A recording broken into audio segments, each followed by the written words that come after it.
pensa numa expectativa para dividir essa palavra com você. Não vejo a hora de poder compartilhar. Mas antes, eu tenho recebido muitas mensagens de pessoas que estão batendo cabeça em algo que a palavra de Deus deixa muito claro, que é possível. E pensando nisso, Deus me orientou a extrair verdades bíblicas. Eu quero te apresentar a difícil decisão do recomeço. É algo que todo mundo precisa. O problema é que nós olhamos por recomeço de uma forma errada. Queremos sorrir, celebrar, não. Recomeço é através da autópsia do fracasso. Quero te apresentar esse livro. Se você ainda não tem, eu digo para você, leia. Ele vai confrontar você a tomar essa difícil decisão. E agora, eu de verdade espero que você se prepare, arrume um cantinho especial. Deus vai falar com você. Um bom sermão. Eu quero que você abra sua Bíblia no Evangelho de João.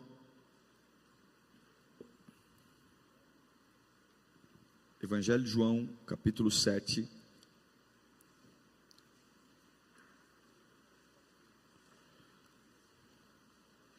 Abra a Bíblia e olhe para mim. Vamos ficar em pé.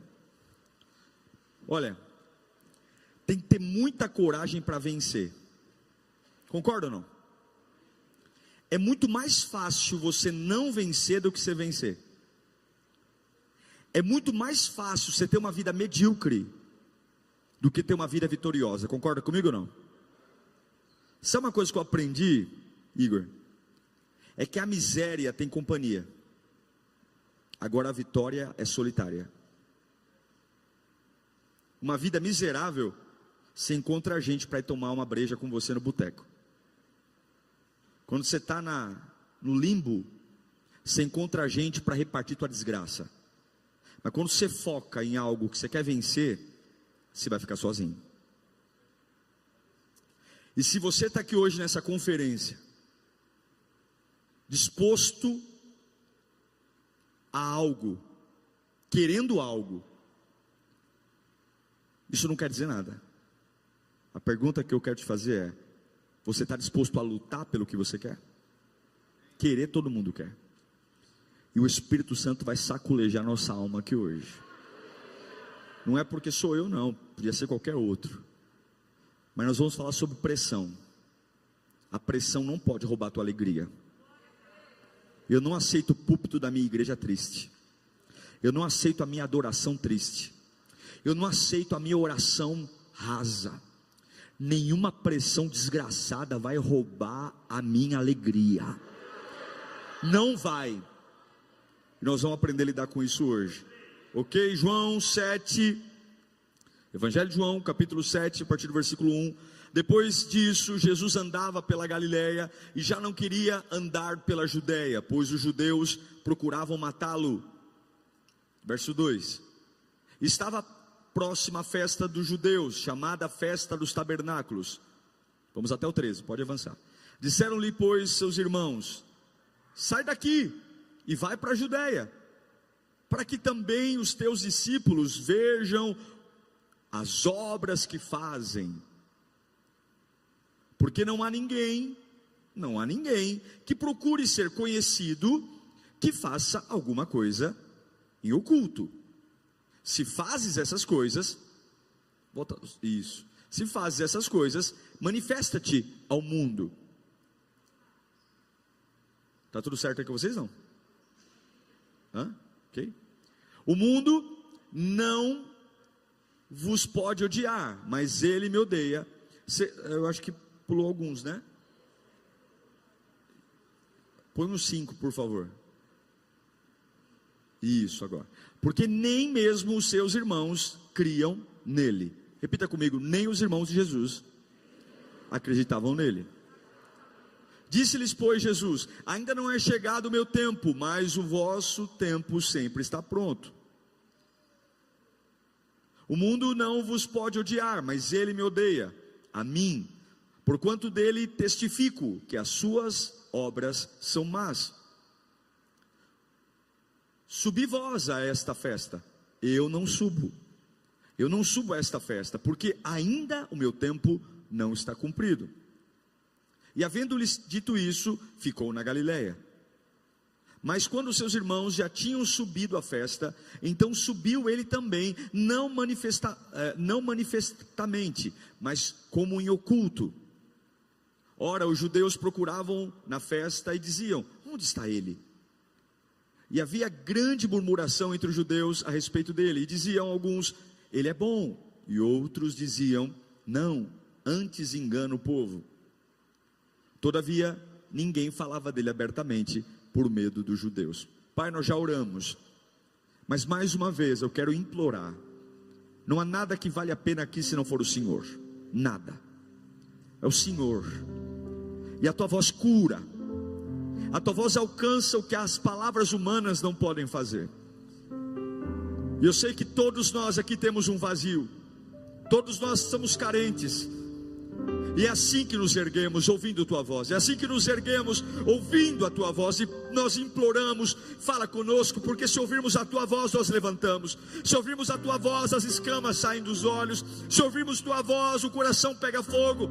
A tua voz é uma clareira na escuridão. A tua voz é esperança num quarto escuro. A tua voz não depende que nada fora de mim mude para que eu viva. E nós imploramos: ó Deus, fala conosco. Em nome de Jesus, podeis sentar. Eu quero falar com você sobre pressão. Tem algumas pressões que a gente não controla. Algumas pressões que vêm como uma doença, como uma notícia inesperada, como um acidente. São pressões involuntárias. Mas algumas pressões são pressões colocadas, propositadamente colocadas. E o grande problema da pressão é que ela vai arrancar sua alegria. A pressão, ela arranca a sua alegria. Você pode até girar, trabalhar, fazer, mas a pressão custa a sua alegria. Custa. E Paulo vem dizer que a alegria é um princípio que Deus ama em nós. Deus ama aquele que faz com alegria. Algumas vezes a pressão vem da cama ao lado. Algumas vezes a pressão vem próxima. E o grande problema é que na pressão existe uma tempestade interna na gente. Porque quando alguém vê uma chuva e vê você na chuva, alguém pode te dar um guarda-chuvas. Se alguém observa você no meio de um temporal, alguém pode te oferecer uma capa. Mas tem tempestades que acontecem dentro da gente que nem nós mesmos temos coragem de contar para os outros o que está acontecendo. Tem coisas que a gente nem consegue quantificar em palavras. E as pessoas à nossa volta não conseguem nos ajudar. É mais ou menos isso que a pressão faz com a gente. A gente trabalha, a gente vive, mas não temos nem força para dizer o que está acontecendo. A pressão é algo terrível. Jesus teve um ministério sob pressão. Até para curar, Jesus tinha pressão. Quando Jesus cura, criticam ele porque ele cura num sábado. Nem paz para curar ele tinha. Os fariseus ficavam na cola de Jesus para saber se ele iria renegar a lei de Moisés, se ele iria falar alguma heresia. O ministério de Jesus foi um ministério de pressão. E eu quero ouvir Jesus. Eu quero saber como ele lidou com a pressão. O capítulo que antecede o capítulo que lemos, o capítulo 6 de João, é o capítulo da grande multiplicação de pães e peixes. Jesus está no deserto, 5.000 homens seguem ele, não se contabilizavam mulheres e crianças, então estimam ali que pela quantidade de homens, 13.000 pessoas em média, somando mulheres e crianças, enfim, alguns falam 15, não importa, muita gente. Se fosse 500 pessoas já era muita gente, sendo 5.000 homens já é muita gente. E ali ele faz uma multiplicação com poucos pães e poucos peixes e alimenta uma grande multidão. Ele volta para Galileia e vai para casa. Eu não sei se você sabe, mas José e Maria tiveram mais 7 filhos. A Bíblia não diz que havia uma mulher entre eles, mas Jesus teve mais 7 irmãos. E agora ele está em casa, depois de fazer esse grande milagre na Galileia. E os irmãos têm uma grande ideia. O capítulo 7 é um capítulo onde não é o diabo, mas a família de Jesus começa a colocar uma pressão nele. Os irmãos de Jesus olham para ele e falam: olha Jesus, lá na Judeia vai acontecer a festa mais típica dos judeus, a festa dos tabernáculos. A festa dos tabernáculos é quando o judeu lembra que a água saiu da rocha, que a nuvem o protegeu o povo hebreu do sol, que a coluna de fogo os aqueceu. É a festa que reúne milhares e milhões de judeus na Judéia. E eles dizem: olha, isso que você acabou de fazer no deserto, seria tão maravilhoso se você fizesse a mesma coisa no centro dessa festa, porque ninguém que quer ser conhecido fica escondido. O que os irmãos de Jesus estão dizendo é: eu vou colocar uma pressão nele, para que ele faça algo, para que ele se movimente. Os 7 irmãos de Jesus chamam ele no canto e tem uma ideia: cuidado com as pessoas que te chamam no canto. Tem gente que anda e logo depois vem raios e trovões atrás dela. Tem gente que não te manda um WhatsApp para falar nada a não ser desgraça. É o porta-voz do demônio. É um caixão na mão e a pá na outra. Ela te mata, te põe no caixão e te enterra. É gente que quando o WhatsApp toca, você vê que é a demônia. É a demônia. Por quê? Porque vem desgraça. É ou não é?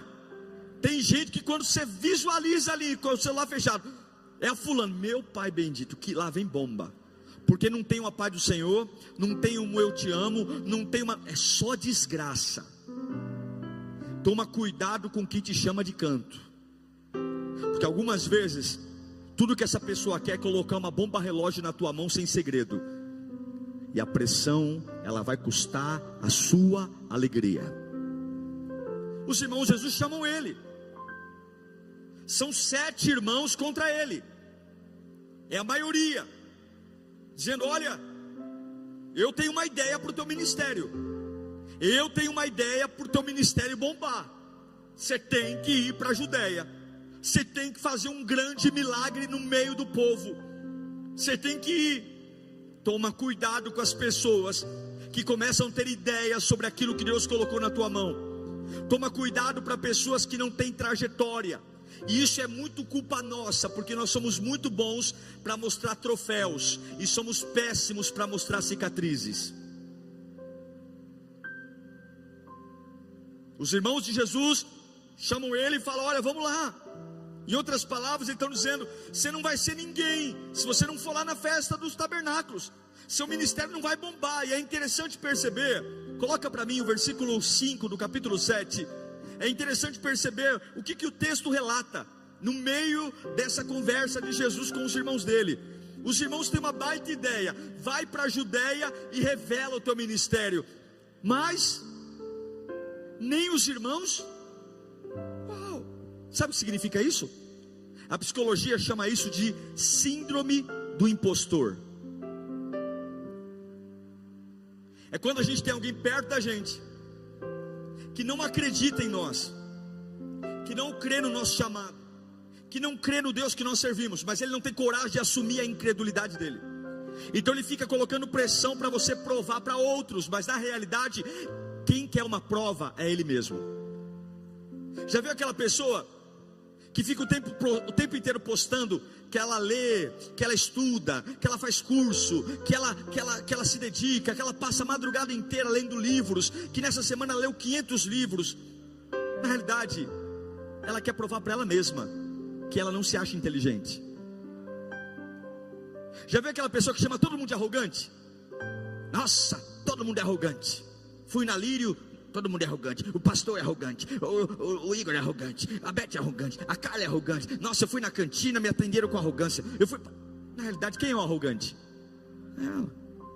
Ou aquela pessoa: nossa, você viu o irmão trocou de carro? Nossa, você viu a irmã ali, não sai do shopping? Você viu todo dia um sapato novo? Todo dia. Mas quem tem problema com o dinheiro, quem é? Ela que tem problema com o dinheiro. Essa é a síndrome do impostor. Os irmãos de Jesus te falam: olha, tivemos uma ideia brilhante, vai para a Judéia, mostra, e eles vão crer em você. Vai lá para a Judéia, faz milagres, porque ninguém que fica escondido aparece. Mas quem não cria? Os próprios irmãos. E aí a gente para ouvir e aceita uma pressão desnecessária. Gente ao nosso lado que não acredita na nossa fé, que não acredita no nosso Deus.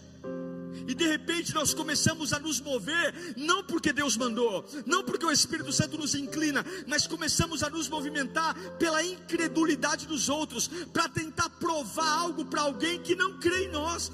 E quantas pessoas servem a Deus porque perderam suas alegrias, tentando provar coisas para gente que nunca acreditou no Deus da sua vida.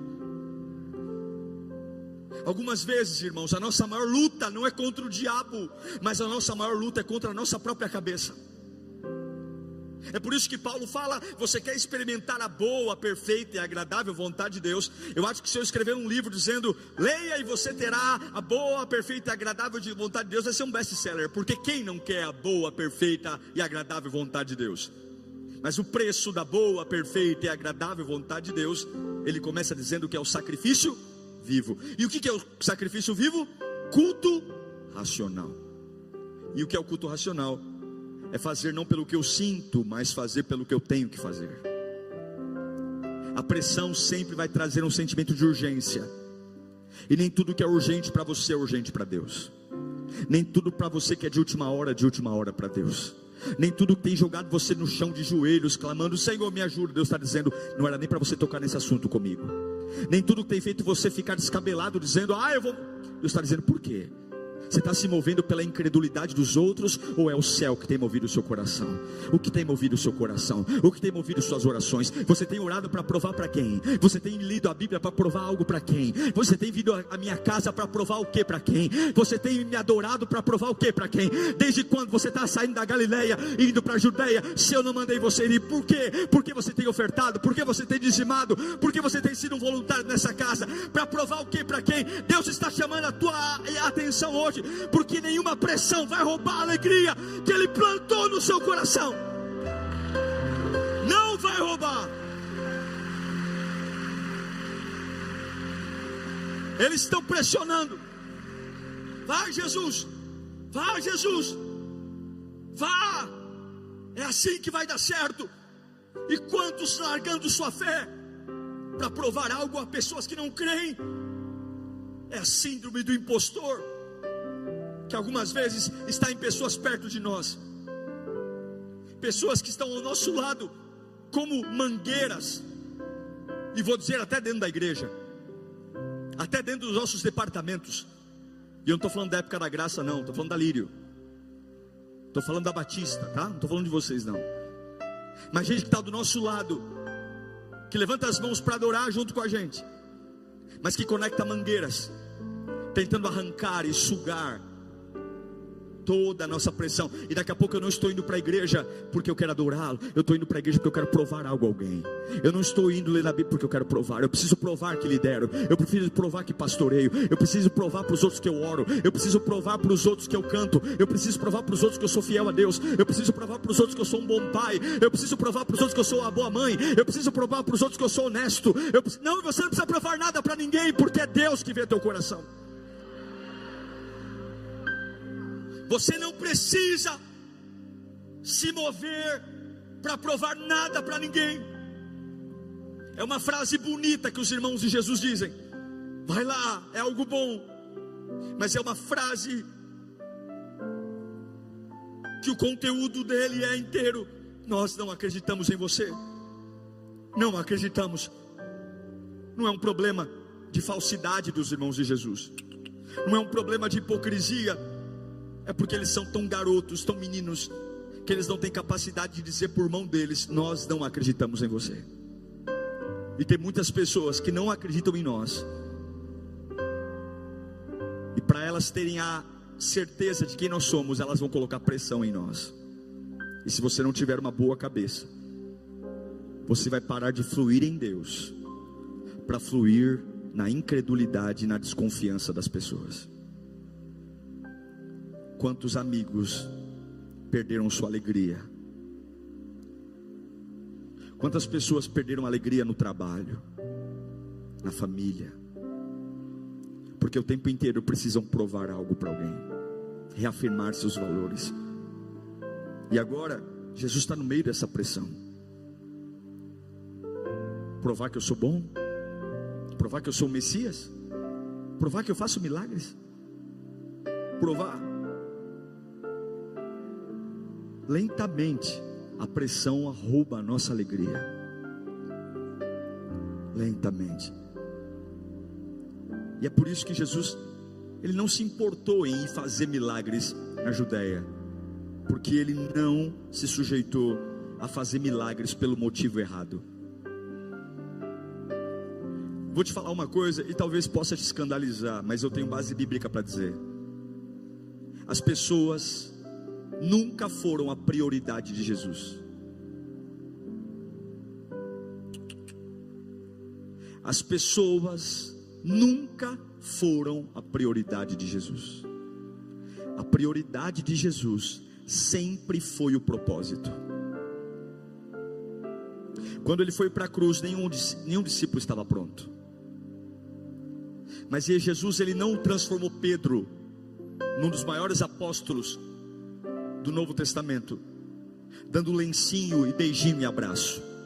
Jesus curou Pedro, cumprindo o propósito da cruz que o Pai o mandou fazer. Você não abençoa pessoas quando você aceita a pressão delas e você administra a pressão delas, dizendo: eu tenho que tentar atender o que elas querem de mim. Você vai morrer. Você vai morrer porque você não vai dar conta. Você não foi chamado para nada além de agradar a vontade de Deus. A Bíblia diz que o que afia o ferro é outro ferro, e o teu espírito é afiado no espírito. Você abençoa pessoas não quando você para o que Deus colocou na sua mão para ficar atendendo telefones, para ficar tentando agradar, para ficar fazendo conversas de madrugada, para ficar levando para shoppings. Mas você abençoa pessoas quando você diz: Pai, apesar das pancadas que eu estou levando, apesar dos açoites, apesar da ideia das pessoas, das desconfianças, está aqui o propósito que tu colocou na minha mão, está aqui aquilo que o Senhor colocou, eu estou fazendo, eu estou indo para onde o Senhor mandou eu ir. Jesus disse: eu não vou para a Judéia. São 7 pessoas dentro da minha casa, 7 irmãos me pressionando, e ele diz: se vocês quiserem ir, vão vocês, eu não vou. Eu não vou me movimentar pela pressão e pela desconfiança. E Deus vai te libertar dessa pressão hoje. Você não foi feito para se movimentar pelo medo, não. Você não foi feito para orar porque tem medo. Sua oração é para entronizar o Deus do universo. Sua oração é para dobrar o joelho e contemplar a glória de Deus. Não é o medo que vai te pôr de joelho, é o propósito. Não é a dor que vai te pôr de joelho, é a unção. Eu não vou cantar porque eu vou cantar porque Ele é digno. Eu não vou para a igreja porque eu vou para a igreja porque Ele merece que eu vá. Não, eu não vou servir, para provar, eu vou servir porque Ele é digno de todo o meu louvor. Ele é digno, Ele é digno, Ele é digno, Ele é digno. Eu não vou orar bonito, não é propósito. Eu vou orar, eu não quero pressão na minha vida, eu quero alegria. Eu quero recuperar a época do meu batismo, eu quero recuperar a época que eu falava em línguas, eu quero recuperar a época, eu não quero ser politicamente correto, eu quero adorá-lo, eu quero me movimentar por Ele. Chega, eu não quero pressão. Quantos estão morrendo pela pressão? Pressão. Existe uma pressão por desempenho, existe uma pressão por propósito. E todos nós temos esse erro de fazer alguma coisa pensando em alguém. E a pressão vai gerar ansiedade, a pressão vai gerar desempenho, a pressão vai colocar em cash se você realmente nasceu para aquilo, a pressão vai colocar em cash se você realmente é alguém que tem propósito, a pressão vai colocar na sua cabeça dúvidas que você nunca deveria ter, se eu sou um erro ou se eu sou um acerto, se realmente esse é o meu lugar, se realmente é para isso que Deus me chamou. A pressão vai colocar em dúvida todas as certezas que um dia Deus colocou no seu coração, e é isso que a pressão vem, porque agora eu não estou indo fazer milagre porque é a vontade de Deus, eu estou indo fazer milagre porque os meus irmãos querem, eu estou indo fazer milagre porque eles querem, é isso que eles querem. Você não foi feito para estar na mão do homem. Jeremias diz: maldito é o homem que confia no homem, mas feliz é o homem que faz do Senhor a sua força. Meu irmão, é por isso que a derrota é fácil, é por isso que é fácil não vencer, é por isso que é fácil ser medíocre, porque na mediocridade é companhia, na mediocridade os 7 irmãos estão do lado, mas o trono é solitário. o trono é solitário, mas Deus nunca chamou milhares de Moisés, Deus nunca chamou dezenas de Abraão, foi um Moisés, foi um Abraão, foi um Davi, e é você que vai dizer para essa pressão: eu não vou, eu não vou, eu não vou,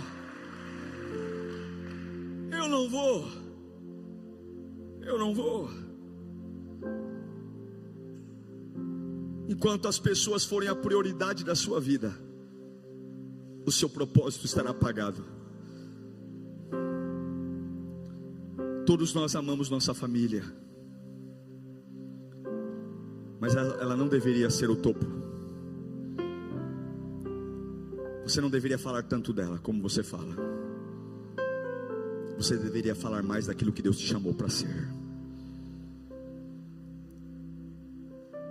Você abençoa a sua família não pelo quanto você ora por ela, mas você abençoa a sua família pelo quanto você mergulha no seu propósito. Não é o quanto você fala.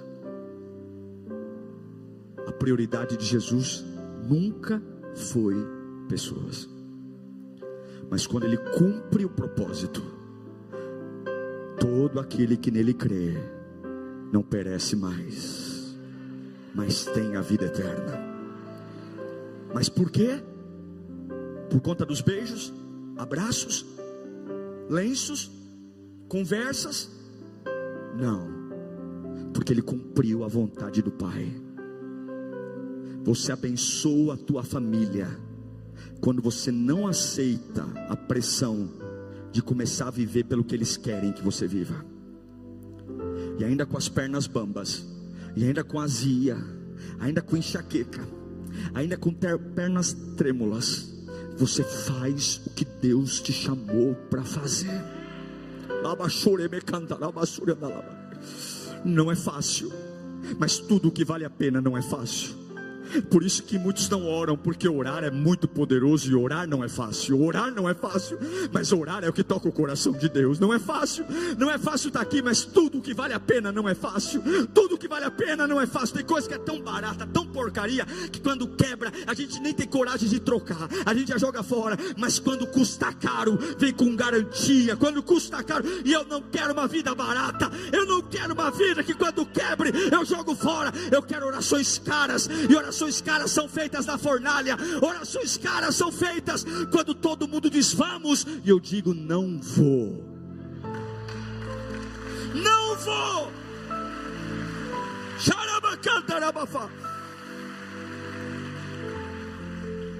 E eu te pergunto, o que propositadamente você vai ficar longe a partir de agora?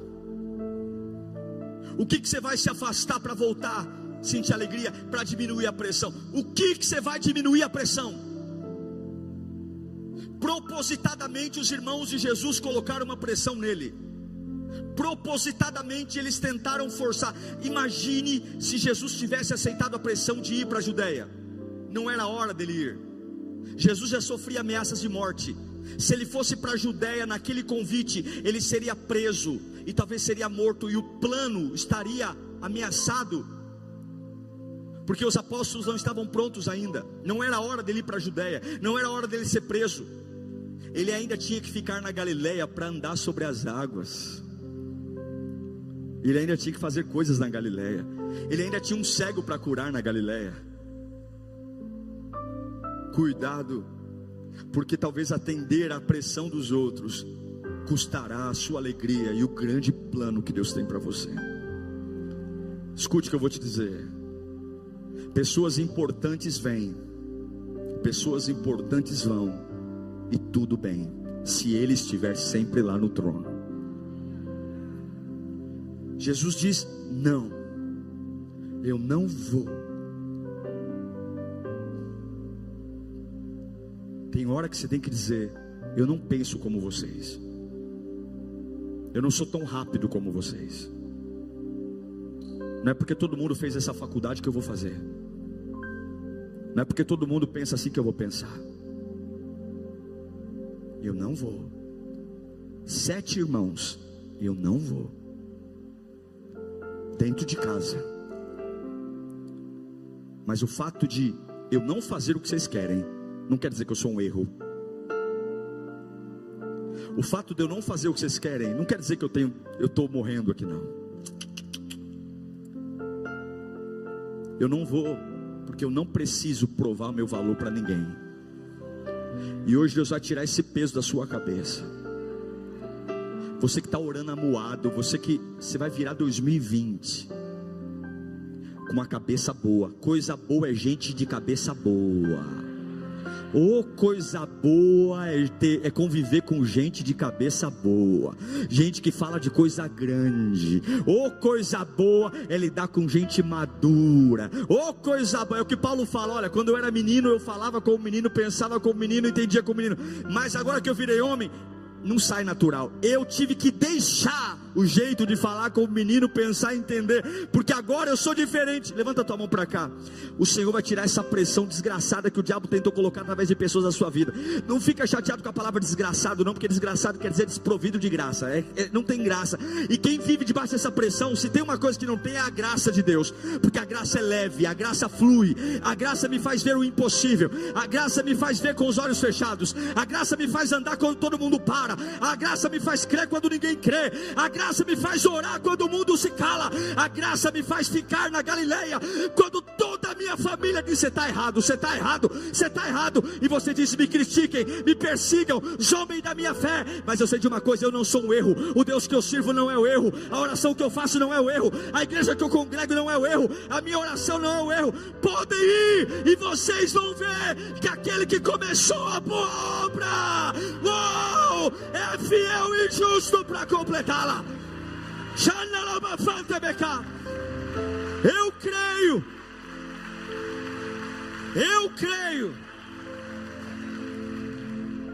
Eu não vou. Eu vou te dar um exemplo de um homem que se move por propósito, e nós vamos orar em seguida. Quero ler com vocês Atos capítulo 20. Os irmãos de Jesus falam para ele: eu tive uma boa ideia para você, vamos para a Judéia, lá você vai ficar famoso. E ele diz: não, porque eu não vou me mover pela desconfiança de ninguém. E agora nós vamos ver um homem, apóstolo Paulo, que se move por um propósito. Atos capítulo 20, versículo 22. Atos 20, 22. Preste atenção nesse texto. Agora, impelido por quem? Pelo diabo? Impelido por quem? Repita comigo, bem alto: pelo Espírito. Agora Paulo, impelido pelo Espírito, diz: ele vai para onde? Para Jerusalém. E eu não sei o que me espera ali, senão, Deus deu um spoiler para ele, senão o que o Espírito me diz. E o que o Espírito diz? Em todas as cidades que tenho pela frente, o que espera ele? Prisão e sofrimento. Para aí, os irmãos de Jesus falam para ele: vão para a Judéia, que você vai ficar famoso. Faz o milagre na Judéia, que você vai bombar. E ele fala: não, porque quem queria mandá-lo para a Judéia era os. E agora o Espírito fala para Paulo: vai para Jerusalém.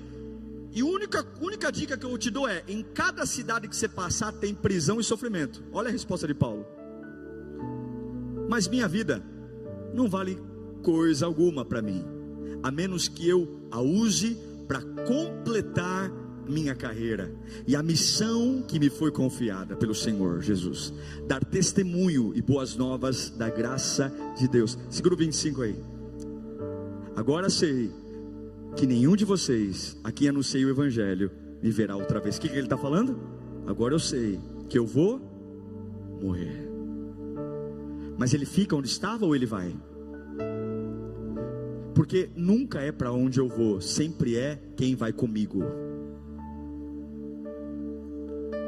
Não importa o lugar que você vai, importa quem vai com você para o lugar que você vai.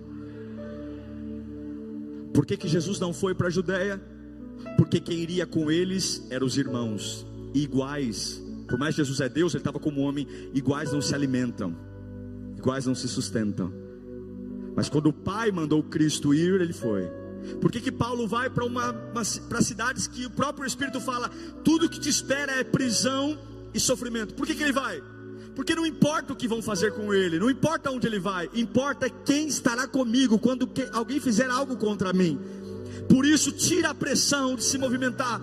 Hoje eu preciso fazer alguma coisa. Da onde está vindo essa cobrança? É do Espírito Santo? Não é, então não é urgente. Porque o que é urgente, o Espírito Santo te diz. Pastor, está todo mundo gritando no meu ouvido. O Espírito Santo gritou, não gritou. Então não é urgente.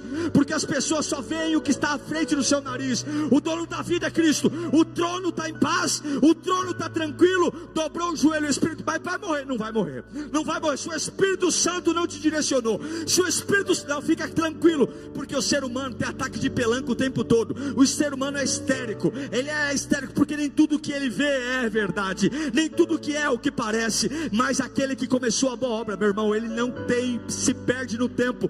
Eu quero declarar que a tua alegria vai voltar hoje. Você vai voltar a orar e sentir o calor do Espírito Santo. Na minha casa está o inferno. A sua prioridade não é teu filho. Não. Tua prioridade não é tua filha. Você não tem que provar que é boa mãe. Você não tem que provar que não falhou. Você não tem que provar que é bom pai, coisa nenhuma. Você não tem que carregar essa pressão. Você não precisa. Você quer abençoar teu filho, quer abençoar tua filha, quer abençoar teu pai e tua mãe. Para de aceitar a pressão que a vida te pôs.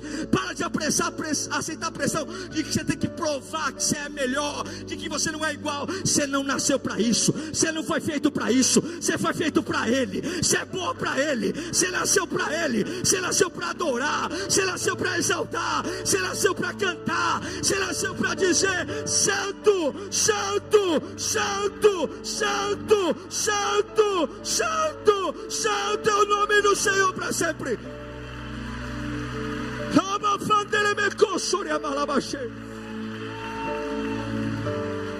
Para Ele, para Ele. Vamos colocar em pé. Aí você fala: pastor, o que eu faço então para me livrar dessa pressão? Porque é legal na hora da palavra da glória a Deus, aleluia. Mas daqui a pouco eu estou em casa. Daqui a pouco eu estou indo para aquela empresa que para mim a noite podia não acabar. E agora eu não trabalho para fazer o relatório. Eu trabalho para provar para o chefe que eu sou um bom funcionário. E toda vez que você tem que provar algo para alguém, você perde sua alegria. Não tem jeito. O evangelho é o evangelho do fluir, não é da pressão. Olhe para mim. Um dia Jesus diz: você quer sair da pressão? Quer sair? Quer sair? Mateus 5:6. E quando vocês orarem, não seja como os hipócritas, porque a miséria tem companhia, que gostam de orar em público nas sinagogas, nas esquinas, onde todos passam, veem. Eu lhes digo que a verdade é que eles não receberão outra recompensa além delas. Mas você quer recuperar sua alegria? Quando você orar, deixa seus irmãos irem. Deixa cada um vá para o seu quarto. Fecha a porta. Quem disse que a solidão é ruim? Todo mundo quer uma vida nova, mas ninguém quer ficar sozinho, é ou não é? Todo mundo quer transformação, mas ninguém quer ficar sozinho. E eu não conheço transformação sem um ambiente que só tenha você e Deus, Deus e você, Deus e você, e você e Deus. E o teu Pai que está em secreto te recompensará. Agora, fica comigo aqui. Lá em João capítulo 7:12, fala comigo: sussurros. Fala para o seu irmão: sempre vai ter sussurro a teu respeito. Sempre. Jesus, ele foi escondido, escondidinho. Ele falou: não vou, mas ele foi escondido para ver. Havia uma discussão a respeito de Jesus. Uns diziam: ele é um bom homem. E outros diziam: ele não passa de um. Imagine se Jesus tivesse ido através dos irmãos. Você acha que todo mundo ali ia aplaudir Jesus? Porque sempre haverão sussurros a respeito da sua vida. Sempre haverão sussurros a respeito da sua fidelidade a Deus. Sempre haverão sussurros sobre a sua honestidade. Sempre haverão sussurros sobre a qualidade da sua fé. Sempre haverão sussurros se você é um cristão verdadeiro. E é por isso que você não pode olhar para os sussurros, falar com sussurros, se importar com sussurros. Não olhe para sussurros, não encare sussurros, não fale com sussurros, não pense em sussurros. Feche a porta do teu quarto e diga: eu só saio daqui quando te ver, Senhor, quando te ver. E Ele não é atraído por música, Ele é atraído por corações. Nosso Deus não é gente, Ele é maravilhoso. Meu Deus, você já parou para pensar? Se você viver o que você acabou de ouvir, se você aplicar o que você acabou de entender, a palavra de Deus, ela é prática. Eu quero de verdade abençoar a tua casa agora, abençoar a tua família, teus sonhos, porque a palavra traz vida. Senhor, eu abençoo a casa dos meus irmãos agora. Declaro a tua boa mão, o teu cuidado, que eles sejam encorajados a viver a tua palavra, a amar. Como é bom não ser só ouvinte, mas praticar e parar de olhar para trás, porque aquele que põe a mão no arado não tem outra escolha. Eu abençoo você e declaro as mais lindas promessas de Deus se cumprindo na sua vida. Que Deus te abençoe.